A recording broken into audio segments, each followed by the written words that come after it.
Entrepreneur के बारे में हम ऑलरेडी पढ़ चुके हैं। जो भी एक पर्सन होता है जो अपना एंटरप्रेन्योर मतलब अपना बिजनेस शुरू करता है, चाहे वो छोटा हो चाहे बड़ा हो, वो एंटरप्रेन्योर कहलाता है। एंटरप्रेन्योर बनने के लिए हमारे पास उसके कैरेक्टरिस्टिक्स होते हैं, कुछ फीचर्स होते हैं जो कि एंटरप्रेन्योर में होना बहुत जरूरी होते हैं।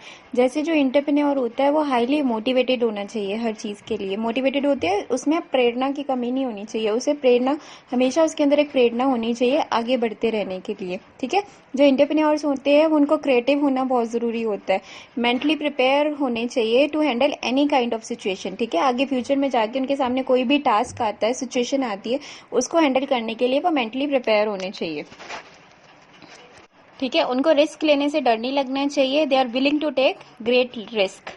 दे आर वेरी प्रोएक्टिव होने चाहिए, मतलब हर काम में उनका एक जल्दी से एक डिसीजन आना चाहिए कि नहीं ऐसा है तो हम इस सिचुएशन में हमें ऐसा करना चाहिए, अगर वो सिचुएशन है तो हमें ऐसा करना चाहिए, मतलब प्रोएक्टिव होने चाहिए। उनका विजन बहुत स्ट्रांग होना चाहिए। विजन का मतलब होता है कि वो दूर की सोच सके कि आज अगर हम ये स्टेप लेंगे कि फ्यूचर में जाके हमें क्या फायदा होगा। फ्लेक्सिबल होने चाहिए एंटरप्रेन्योर्स, ओपन माइंडेड होने चाहिए और good at making decision. Decision लेने में बहुत अच्छे होने चाहिए, मतलब 1 मिनट में वो चीजों का डिसीजन ले पाए। अब हमारे पास आता है टाइप्स ऑफ एंटरप्रेन्योर। ठीक है, एंटरप्रेन्योर कितने टाइप के हो सकते हैं? 4 टाइप्स के हो सकते हैं। कौन कौन से होते हैं? पहला तो होता है कि the traditional entrepreneur. The traditional entrepreneur, traditional entrepreneur होते हैं उसमें किसी भी तरह का स्किल हो सकता है, जैसे कारपेंटर, मैकेनिक, कुक एक्सेट्रा। इन सबको हम ट्रेडिशनल एंटरप्रेन्योर बोलते हैं। ठीक है, सेकंड नंबर पे हमारे पास आता है ग्रोथ पोटेंशियल एंटरप्रेन्योर। जो ये वाले एंटरप्रेन्योर्स होते हैं उनका बेसिक मकसद क्या होता है कि वो उनको ग्रो करना है और अपनी कंपनी को ज्यादा से ज्यादा प्रॉफिट में रखना है। इनको बोलते हैं growth potential entrepreneur. Third type होता है हमारा project oriented entrepreneur. Project oriented entrepreneurs होते हैं, उनका जनरली बैकग्राउंड किस में होता है? आर्ट्स और साइकोलॉजी में। ठीक है, वो ज्यादा फोकस किस पे करते हैं कि जो भी हमारा बिजनेस है वो उसमें पैशनेट होते हैं, आर्ट्स और साइकोलॉजी में। उसके बाद चौथा हमारा होता है the life style entrepreneur. Life style entrepreneurs में यूजुअली हमारे टीचर्स आ जाते हैं, सेक्रेटरी आ जाते हैं। इनका जो मेन मकसद होता है, ठीक है, वो क्या होता है कि जो भी हम डिलीवर कर रहे हैं पीपल को, उसे लोग एंजॉय करें। उनका मेन मोटिव मनी बनाने का नहीं होता, उनका मेन मोटिव होता है कि जो भी हम डिलीवर कर रहे हैं दूसरों को, वो क्या करे? एंजॉय करे उस चीज को। इसलिए इसमें प्रिंसिपल टीचर्स आ जाते हैं, सेक्रेटरीज आ जाते हैं। तो ये हमारा लाइफ स्टाइल एंटरप्रेन्योर हो गया। तो इस तरह से हमने 4 टाइप ऑफ एंटरप्रेन्योर्स अपने कवर कर लिए। हमारे पास ऐसे बहुत सारे एंटरप्रेन्योर्स हैं हमारे इंडिया में जिनकी हम सक्सेस स्टोरीज को कंसीडर कर सकते हैं। जैसे उसमें से अगर हम एग्जांपल ले तो एक डॉक्टर करसन भाई पटेल हैं। ठीक है, डॉक्टर करसन भाई पटेल, इन्होंने क्या किया, अपने घर का बैकयार्ड होता है ना जो हमारा, वो वहां पे बैठ के अपना डिटर्जेंट पाउडर बनाया करते थे। ठीक है, और डिटर्जेंट पाउडर को जाके जगह जगह बेचा करते थे पीपल को। एक बात थी, वो अपने जो डिटर्जेंट लोगों को बेचते थे उसमें मनी बैक गारंटी देते थे कि अगर मेरे डिटर्जेंट ने नहीं काम किया तो मैं आपको पूरे के पूरे पैसे आपको वापस मिल जाएंगे। तो उस टाइम पे जब उन्होंने अपना ये बिजनेस शुरू किया था, वो जो अपना डिटर्जेंट है 3 रुपीज पर केजी पे बेचते थे, और अब वही डिटर्जेंट वो बेच रहे हैं 13 रुपए पर केजी में। आप बता सकते हैं कि इस डिटर्जेंट का नाम क्या है? इस डिटर्जेंट का नाम है निरमा डिटर्जेंट, जो कि आज के जमाने में बहुत अच्छा डिटर्जेंट बन के उभरा है। तो उन्होंने भी कहीं ना कहीं से तो अपना बिजनेस शुरू किया था ना, तो एक एग्जांपल हम इनका भी दे सकते हैं एंटरप्रेन्योरशिप। नेक्स्ट एग्जांपल हम धीरू भाई अंबानी का ले सकते हैं। धीरू भाई अंबानी ने अपना बिजनेस कैसे शुरू किया था? वो शुरू में ना एक भजिया बेचा करते थे श्रद्धालुओं को, जो वहाँ पे श्रद्धालु होते हैं ना, पिलग्रिम्स, उनको भजिया बेचा करते। तो उसके बाद उन्होंने क्या किया, जब उनकी 16 साल की एज हुई तो वो यमन में चले गए, जहाँ पे उन्होंने गैस स्टेशन में एक अटेंडेंट का काम किया। ठीक है, उसके बाद वो एक ऑयल कंपनी में क्लर्क लग गए। उसके बाद वो इंडिया वापस आए, ठीक है, 50,000 रुपए कमा के वहां से। उसके बाद उन्होंने अपनी एक टेक्सटाइल ट्रेडिंग कंपनी शुरू कर दी, और आज देख लो धीरू भाई अंबानी को कौन नहीं जानता। उनका मिलियंस बिलियंस में बिजनेस है, और वो पूरे टॉप में वर्ल्ड क्लास रिच पर्सन आते हैं। तो यहाँ से आप देख सकते हैं कि एंटरप्रेन्योर जिन्होंने जीरो से शुरू किया था, आज उनकी पूरे वर्ल्ड में कितनी वो, आज लोग उनको सक्सेस स्टोरीज के रूप में ले रहे हैं। तो हम सब भी इसी तरह से अपना कुछ भी एक इनिशिएटिव ले सकते हैं। जैसे कि अब हमें सबको पता है कि एंटरप्रेन्योरशिप में इंडिया एक इमर्जिंग कंट्री है, डेवलपिंग कंट्री है, ठीक है। और इंडिया में एंटरप्रेन्योरशिप को प्रमोट करने के लिए जो प्रधानमंत्री नरेंद्र मोदी हैं वो हमारे बहुत सारे स्टेप्स ले रहे हैं। इसके थ्रू जो नए हमारे एंटरप्रेन्योर्स हैं उनको अलग अलग तरह के लोन्स प्रोवाइड कराए जा रहे हैं और अलग अलग इन्वेस्टमेंट प्रोवाइड कराई जा रही है, जिसकी वजह से उनके लिए बिजनेस अपना कोई भी नया स्टार्टअप करना बहुत ही ईजी हो गया। पहले उसकी इनिशिएटिव की बात करें जो प्राइम मिनिस्टर सर ने शुरू किया है, तो उसका एक एग्जाम्पल सबसे पहले होता है हमारा मुद्रा योजना।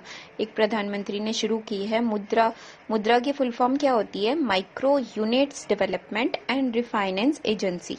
ये जो हमारा मुद्रा योजना है इसको हमने 3 पार्ट्स में डिवाइड किया हुआ है according to the growth and development of the industry, ठीक है। जैसे सबसे पहले है शिशु, जो मेरी माइक्रो इंडस्ट्रीज होती है, सबसे छोटी इंडस्ट्रीज होती है, उनको हम शिशु के अंडर रखते हैं, जिसमें हमें 50,000 तक का लोन मिल सकता है अपने स्टार्टअप करने के लिए। शिशु के बाद आती है किशोर योजना। किशोर में क्या होता है, जो उससे थोड़ी सी बड़ी इंडस्ट्रीज होती है वो उनको उन्होंने किशोर के अंदर डाला हुआ है, जिसमें हमें 50,000 से लेकर 5 लाख तक का लोन मिल सकता है। शिशु के बाद हमारी आती है तरुण में जो बड़ी बड़ी हमारी इंडस्ट्रीज होती है, ठीक है, उसको हमें 5 लाख से लेकर 10 लाख तक का लोन हमें गवर्नमेंट की तरफ से मिल सकता है अगर ऐसा कोई स्टार्टअप हम करना चाहते हैं। तो इसके लिए कोई भी इंडियन सिटीजन जो कि अपना बिजनेस शुरू करना चाहता है मैन्युफैक्चरिंग में, प्रोसेसिंग में, ट्रेडिंग में, वो इस लोन के लिए अप्लाई कर सकता है। उसी तरह से एक हमारा दूसरा गवर्नमेंट का प्रोग्राम है जिसे हम स्टैंड अप इंडिया भी बोलते हैं। स्टैंड अप इंडिया है जो उसका मेन ऑब्जेक्टिव है 10 लाख से लेकर 1 करोड़ तक का लोन प्रोवाइड करना हमारे शेड्यूल कास्ट एससी जो होते हैं, शेड्यूल ट्राइब एसटी जो होते हैं, और वुमेन के लिए ये लोग लोन प्रोवाइड करते हैं under this scheme of stand up India. इसमें हमारे सिर्फ ST, schedule caste, schedule tribe और सिर्फ वुमेन ही इस लोन के लिए अप्लाई कर सकते हैं।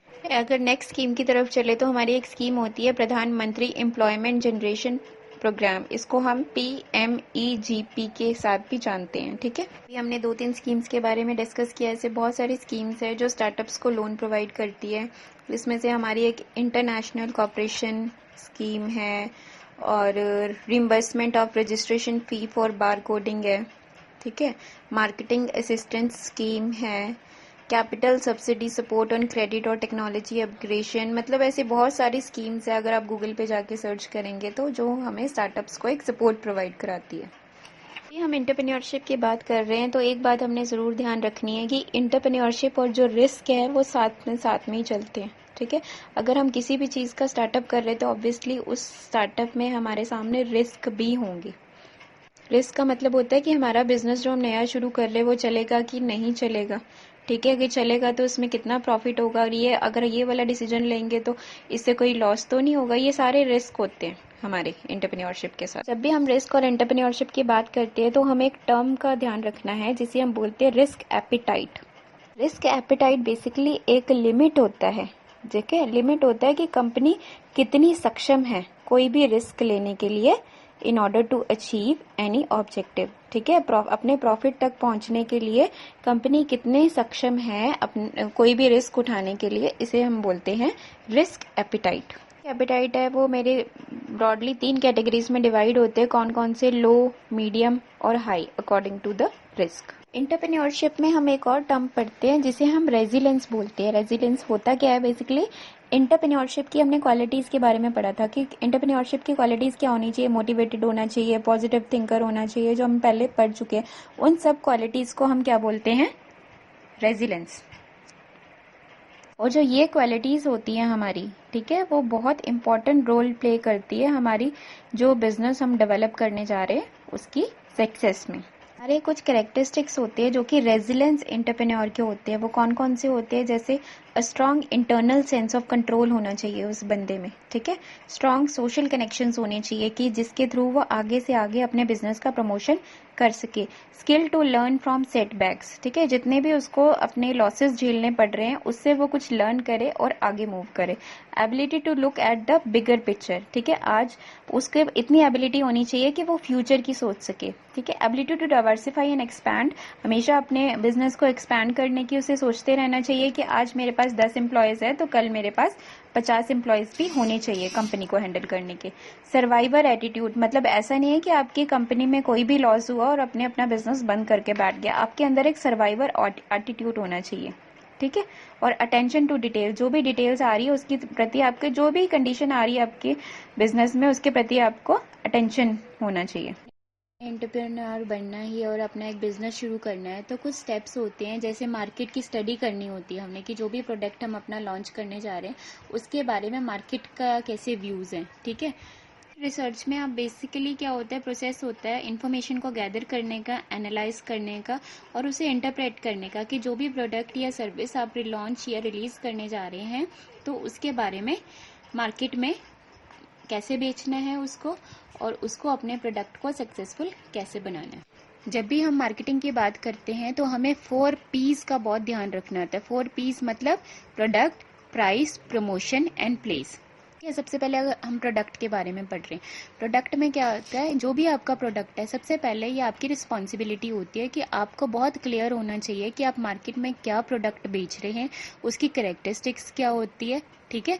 ये सब की आपको एनालाइज करना बहुत ज़रूरी है अपने प्रोडक्ट को मार्केट में उतारने के लिए और उसकी मार्केटिंग प्रोसेस को शुरू करने के लिए। बाद सेकंड P आता है हमारा प्राइसिंग। तो नेक्स्ट स्टेप में आप डिसाइड करेंगे कि जो भी आपका प्रोडक्ट आपने बनाया है उसका प्राइस कितना रखेंगे, ठीक है। वो जो कि वेरियस फैक्टर्स पे डिपेंड करता है कि आपका प्रॉफिट कितना चाहिए आपको, सप्लाई डिमांड के हिसाब से जितना भी प्राइस है आप उस प्रोडक्ट का चूज़ कर सकते हैं। आता है प्रमोशन। ऑब्वियसली जब हमने कोई चीज़ बनाई है, सपोज आपने कोई कोचिंग इंस्टीट्यूट सेंटर ही खोल लिया तो उसकी प्रमोशन करना बहुत ज़रूरी है, क्योंकि जब तक आप उसकी प्रमोशन नहीं करेंगे तो लोगों को पता ही नहीं चलेगा कि आपका यहाँ पे एक ऐसा इंस्टीट्यूट खुला है जो कि बहुत अच्छी एजुकेशन प्रोवाइड कर रहा है। तो कुछ भी आप सर्विस अपनी शुरू कर रहे हैं या गुड्स को बेचना शुरू कर रहे हैं उसकी प्रमोशन बहुत ज़रूरी है। उसके बाद चौथा P हमारा होता है प्लेस, कि आप जहाँ पे भी अपना, जैसे आप अपना सेंटर शुरू कर रहे हैं कोचिंग सेंटर, आपके लिए ये डिसाइड करना बहुत इंपॉर्टेंट है कि उसकी जगह क्या होनी चाहिए, प्लेस क्या होनी चाहिए जहाँ पे हम शुरू कर रहे हैं। सपोज आप ऐसी जगह पे कहीं पे शुरू करके बैठ गए अपना बिजनेस जहाँ पे कोई कस्टमर आ ही नहीं सकता तो इसका कोई फ़ायदा नहीं है ना। तो प्लेस चूज़ करना अपनी सर्विस के लिए बहुत ज़रूरी है आपके बिजनेस की सक्सेसफुल के लिए। तो ये हमारे कुछ टर्म्स थे एंटरप्रेन्योरशिप के जो हमने डिस्कस कर लिए, ठीक है। से कोई भी पूछे कि 4 P's ऑफ मार्केटिंग क्या होता है तो आपने बताना है प्रोडक्ट, प्राइस, प्रमोशन और प्लेस। Very important.